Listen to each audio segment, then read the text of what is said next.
चाळीसगावातील हिरापूर रोडवरील खड्ड्यांनी घेतला जीवघेणा धोका. प्रशासन गेंड्याच्या कातडीचे असल्याचा नागरिकांचा आरोप.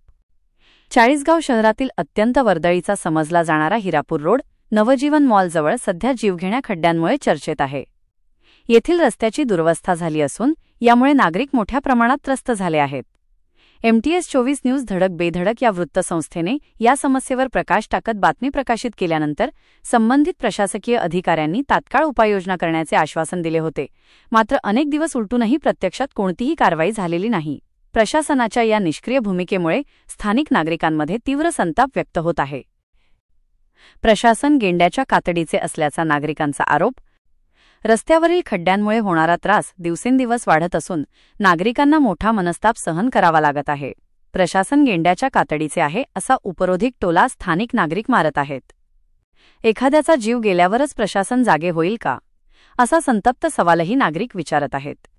सर्वसामान्य नागरिक नियमितपणे कर टॅक्स भरत असतानाही त्यांना अशा धोकादायक रस्त्यांवरून प्रवास करावा लागत आहे. ही बाब अत्यंत दुर्दैवी आहे.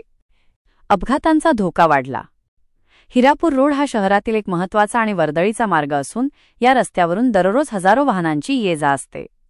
मोठे खड्डे आणि उखडलेल्या रस्त्यांमुळे दुचाकीस्वारांसाठी हा प्रवास अत्यंत धोकादायक बनला आहे. पावसामुळे खड्ड्यांमध्ये पाणी साचते, ज्यामुळे खड्ड्यांचा अंदाज येत नाही आणि अपघातांचा धोका वाढतो. लहान-सहान अपघात तर नित्याचेच झाले आहेत, ज्यामुळे नागरिक जीव मुठीत धरून प्रवास करत आहेत. प्रशासनाकडून केवळ आश्वासने. स्थानिक वृत्तसंस्थेने ही समस्या निदर्शनास आणून दिल्यावर नगरपालिकेच्या अधिकाऱ्यांनी तात्काळ दुरुस्तीचे आश्वासन दिले होते. मात्र अनेक दिवस उलटूनही रस्त्याच्या दुरुस्तीसाठी कोणतीही पावले उचलली गेलेली नाहीत. नागरिकांच्या मते प्रशासन फक्त आश्वासने देऊन वेळ मारून नेत आहे.